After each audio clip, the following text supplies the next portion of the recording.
Hi everybody, my name is Afton Neal, and I'm here to talk to you about the use of digital screens and screen time and the negative impact of which may have on developmental growth and the growth of adolescence.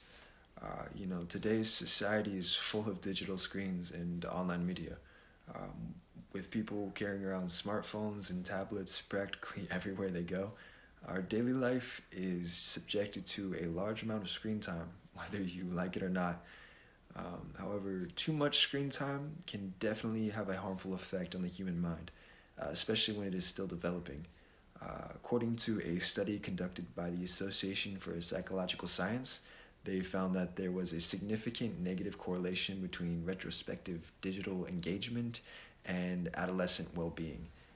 That was judged by a strength and difficulties questionnaire that brought up questions about prosocial behavior, uh, emotional symptoms, functioning problems as well as peer relationship problems in relationship to digital screen time.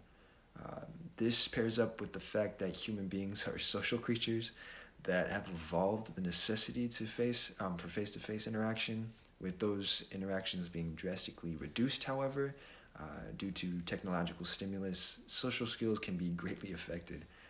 This is also represented by data that was highlighted by the Harvard Medical School, stating that half of all kids and three-quarters of parents feel that the other is distracted when they are talking to each other.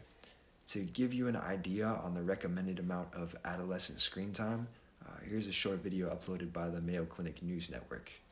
For kids, there's no escaping digital media. 50% of teens will sometimes say that they often feel addicted to their smartphone devices. Mayo Clinic's Dr. Angela Matke says the American Academy of Pediatrics new screen time guidelines help families manage media use. We know that increasing hours of screen time per day is associated with increased BMIs and childhood obesity. The new guidelines break it down by age. For babies under 18 months, no screen time except for video chatting. Ages 18 to 24 months, if you choose to allow any, opt for high-quality programming only, with a parent there to help explain things. Children ages 2 to 5, 1 hour per day, and kids over 5, including teenagers, 2 hours per day. We're not saying no screen time. For teens especially, limited media can be a good thing. It helps with social engagement, building a network of friends around them that is often supportive. For the Mayo Clinic News Network, I'm Vivian Williams.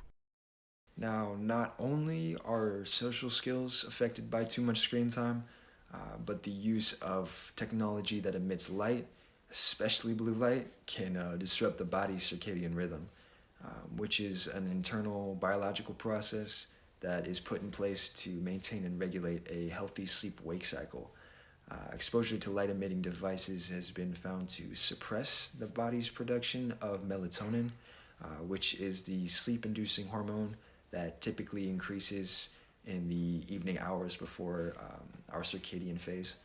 This is also important to note since children and young adults are more susceptible to light emitting devices and light stimulus due to physiological reasons, meaning that light emitting screens will cause a greater suppression of melatonin for adolescents. Negative effects on a person's natural sleep-wake cycle will impact the ability for that person to sleep properly and cause serious health issues. According to a summary published by the American Academy of Pediatrics, healthy sleep patterns in childhood and adolescence are associated with lower obesity risk, better psychological well-being, improved cognitive functioning, and lower risk-taking behavior. Now, you might be thinking that since smartphones have settings that allow you to filter out that blue light, that just means that you can use your phone at all times of the day and it won't affect your sleep. It is true that filtering out that blue light, especially before you go to bed or before night, is beneficial. You're still affecting your sleep patterns if you continue to use your phone into the night, which means that putting down your phone well before you plan to go to bed is probably a good idea. Smartphones are still distracting, unfortunately, and will keep your brain awake and active when you're using them into the night, whether you have a blue light filter on or not. It is a good idea, no matter what age you are, to put a limit on your screen time, just because that excessive amounts of digital screen time will have a negative effect on both emotional and physical well-being of a person, which has been supported by multiple studies. I appreciate you guys listening to what I had to say today, though, and I'm looking forward to hearing you guys' thoughts as well. Thank you.